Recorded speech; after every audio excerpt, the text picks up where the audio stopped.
O relógio profético está prestes a soar pela última vez na história da humanidade, e hoje você descobrirá exatamente quando e como os 7 anos mais terríveis já preditos nas Escrituras se desenrolarão diante dos seus olhos. Se você está assistindo a este vídeo, não é por acaso, Deus está chamando você para compreender os tempos em que vivemos e se preparar para o que está por vir. Enquanto assistimos juntos essa história impactante, peço que você já deixe seu amém nos comentários e se junte a essa comunidade de buscadores da verdade, clicando no botão de inscrição, porque as revelações que compartilharei hoje podem mudar completamente sua compreensão sobre o futuro da humanidade. Meus irmãos e irmãs, estamos vivendo os últimos suspiros de uma era que está chegando ao fim. Os sinais estão por toda parte: guerras e rumores de guerras, terremotos em lugares diversos, pestilências que assolam nações inteiras, e uma moralidade que se deteriora a cada dia que passa.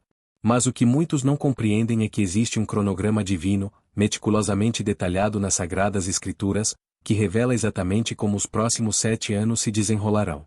O profeta Daniel, esse homem de Deus que viveu no cativeiro babilônico, recebeu uma das mais extraordinárias visões proféticas já registradas na história. No capítulo 9 de seu livro, versículos 24 a 27, encontramos a famosa profecia das 70 semanas. Esta profecia não fala de semanas literais, mas de períodos de 7 anos cada uma. 69 dessas semanas já se cumpriram com precisão matemática, desde o decreto para reconstruir Jerusalém até a vinda do Messias. Mas há uma semana que permanece em suspenso, a 70ª semana de Daniel. São 7 anos que ainda estão por vir, 7 anos que a Bíblia chama de grande tribulação, um período de angústia sem precedentes na história da humanidade. Jesus Cristo mesmo confirmou isso quando disse em Mateus capítulo 24 versículo 21, porque haverá então grande aflição, como nunca houve desde o princípio do mundo até agora, nem tampouco há de haver. Você já se perguntou por que o mundo parece estar caminhando para um caos cada vez maior? Por que as estruturas que antes pareciam sólidas estão desmoronando? Por que há uma sensação crescente de que algo muito grande está prestes a acontecer? A resposta está no cronograma divino que vou revelar para você hoje. O livro do Apocalipse, escrito pelo apóstolo João na ilha de Patmos, nos dá uma visão detalhada de como esses 7 anos se desenrolarão. Não é uma narrativa confusa ou simbólica demais para ser compreendida, é um cronograma preciso, uma agenda divina que Deus quer que sua igreja conheça. Os 7 anos de tribulação começarão quando um líder mundial emergir e firmar um pacto de paz com Israel por uma semana, ou seja, 7 anos, conforme Daniel capítulo 9 versículo 27. Este será o anticristo, aquele homem do pecado profetizado em 2 aos Tessalonicenses capítulo 2 versículo 3.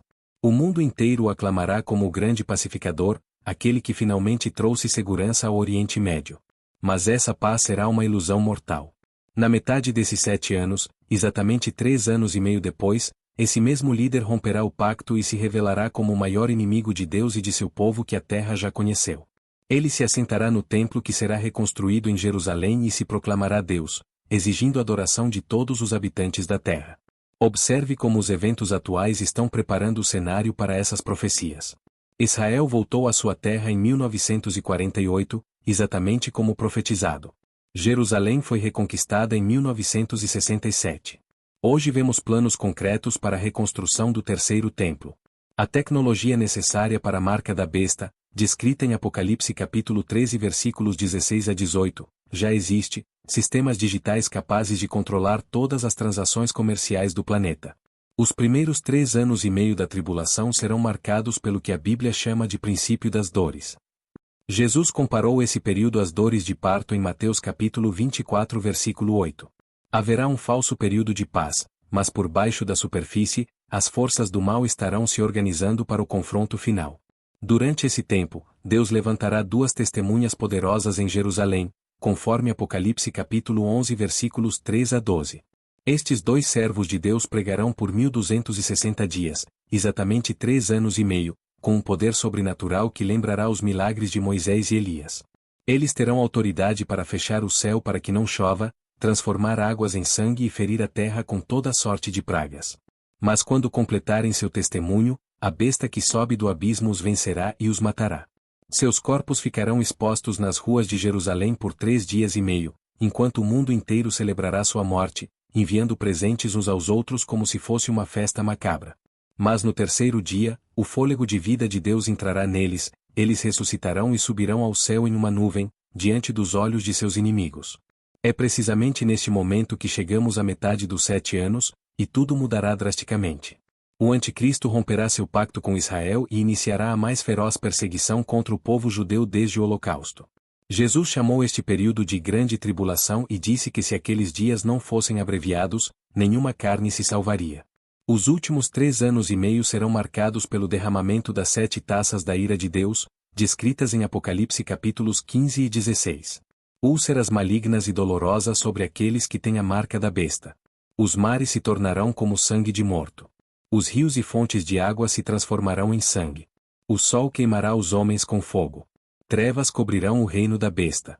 O grande rio Eufrates secará para preparar o caminho dos reis do Oriente. Você consegue imaginar o terror que tomará conta da humanidade nesses dias? Apocalipse capítulo 16 versículo 9 nos diz que os homens se queimaram com grandes calores, e blasfemaram o nome de Deus, que tem poder sobre estas pragas, e não se arrependeram para lhe darem glória. Mesmo diante dos juízos divinos mais evidentes, o coração humano permanecerá endurecido. Mas por que Deus permitirá que esses 7 anos de horror aconteçam? A resposta está em sua justiça perfeita e em sua misericórdia infinita. Por milênios, a humanidade tem rejeitado seu amor, desprezado sua graça e escolhido o caminho da rebelião. Chegará o momento em que Deus dirá: basta. Agora experimentem as consequências de suas escolhas. Ao mesmo tempo, esses 7 anos servirão para purificar Israel e trazer o povo escolhido de volta ao seu Deus. O profeta Zacarias no capítulo 13 versículo 8 declara: e acontecerá em toda a terra, diz o Senhor, que as 2 partes dela serão exterminadas, e expirarão, mas a terceira parte restará nela. Será um processo doloroso, mas necessário para o cumprimento dos propósitos eternos de Deus. Durante os últimos meses da tribulação, todas as nações da terra se ajuntarão contra Jerusalém para a batalha final. O Vale de Megido se tornará o teatro do maior conflito militar da história humana. Apocalipse capítulo 16 versículo 16 chama este local de Armagedon. Será ali que os exércitos do mundo se posicionarão para tentar destruir Israel de uma vez por todas. Mas quando tudo parecer perdido, quando as forças do mal estiverem prestes a alcançar a vitória final, os céus se abrirão. Apocalipse capítulo 19 versículos 11 a 16 nos dá uma descrição gloriosa da segunda vinda de Cristo. E vi o céu aberto, e eis um cavalo branco, e o que estava assentado sobre ele chama-se Fiel e Verdadeiro, e julga e peleja com justiça. E no manto e na sua coxa tem escrito este nome: Rei dos Reis, e Senhor dos Senhores. Jesus Cristo retornará não mais como o cordeiro manso que foi ao matadouro, mas como o leão da tribo de Judá, como o Rei dos Reis e Senhor dos Senhores. Seus olhos serão como chama de fogo, e de sua boca sairá uma espada aguda para ferir as nações. Ele pisará o lagar do vinho do furor e da ira do Deus Todo-Poderoso. O anticristo e o falso profeta serão lançados vivos no lago de fogo que arde com enxofre. Satanás será amarrado por 1000 anos. Os 7 anos de tribulação chegarão ao fim com a vitória completa e absoluta do reino de Deus. Meus irmãos, enquanto meditamos nesses eventos futuros, uma pergunta crucial deve ecoar em nossas mentes: onde estará a Igreja de Jesus Cristo durante esses 7 anos de horror? A resposta está em uma das doutrinas mais consoladoras e esperançosas das Escrituras: o arrebatamento da Igreja. Paulo, escrevendo aos Tessalonicenses na primeira carta capítulo 4 versículos 16 e 17, revela este mistério: porque o mesmo Senhor descerá do céu com alarido, e com voz de arcanjo, e com a trombeta de Deus, e os que morreram em Cristo ressuscitarão primeiro. Depois nós, os que ficarmos vivos, seremos arrebatados juntamente com eles nas nuvens, a encontrar o Senhor nos ares, e assim estaremos sempre com o Senhor. A Igreja não passará pela grande tribulação porque ela não foi destinada para a ira de Deus. Como Paulo declara em 1 aos Tessalonicenses capítulo 5 versículo 9, porque Deus não nos destinou para a ira, mas para a aquisição da salvação, por nosso Senhor Jesus Cristo. A tribulação é o derramamento da ira divina sobre um mundo rebelde, mas a noiva de Cristo será tirada da terra antes que essa ira seja derramada. Mas aqui está a verdade que deve fazer seu coração acelerar. Ninguém sabe o dia nem a hora do arrebatamento. Jesus disse em Mateus capítulo 24 versículo 36, mas daquele dia e hora ninguém sabe, nem os anjos do céu, mas unicamente meu Pai. O arrebatamento pode acontecer hoje, amanhã, ou em qualquer momento. Você está preparado? Se Jesus voltasse neste exato momento, você subiria com ele ou ficaria para enfrentar os 7 anos mais terríveis da história humana? Esta não é uma pergunta teórica, é a questão mais importante que você pode responder hoje. Os sinais estão se multiplicando. A figueira de Israel floresceu. As nações se ajuntam como nunca antes. A tecnologia necessária para o cumprimento das profecias finais está disponível. Uma geração globalizada e conectada digitalmente está sendo preparada para aceitar um líder mundial único.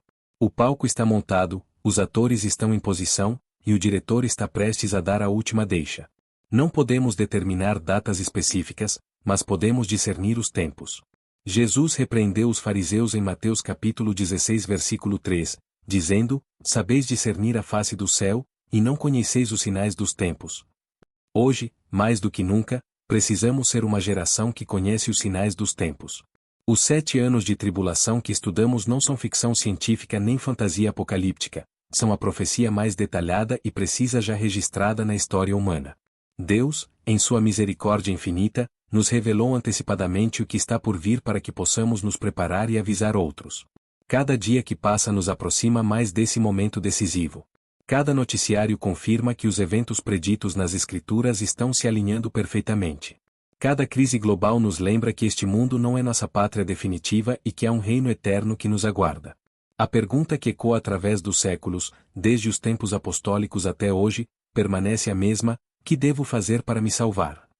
A resposta continua sendo simples, mas profunda: arrependei-vos dos vossos pecados e crede no Senhor Jesus Cristo. Porque todo aquele que invocar o nome do Senhor será salvo. Não deixe que a complexidade das profecias obscureça a simplicidade do Evangelho. Não permita que o fascínio pelos eventos futuros faça você esquecer da urgência do presente. Hoje é o dia da salvação. Hoje é o momento de tomar sua decisão eterna. Os 7 anos de tribulação estão chegando, mas antes deles, há uma porta aberta no céu aguardando por aqueles que estão prontos. Jesus disse em Apocalipse capítulo 3 versículo 8, Eis que diante de ti pus uma porta aberta, e ninguém a pode fechar. Essa porta é o arrebatamento da igreja, e ela não permanecerá aberta para sempre. Se esta mensagem tocou seu coração e abriu seus olhos para a verdade, não hesite em expressar sua gratidão com um like, compartilhar essa luz com seus amigos e familiares, e inscrever-se para que possamos continuar a desvendar juntos os mistérios divinos. O tempo é curto, a volta de Jesus se aproxima, e cada alma que alcançamos pode fazer a diferença entre a salvação eterna e a perdição. Que o Senhor Jesus Cristo o abençoe e o guarde até o dia da sua volta. Maranata, ora vem, Senhor Jesus.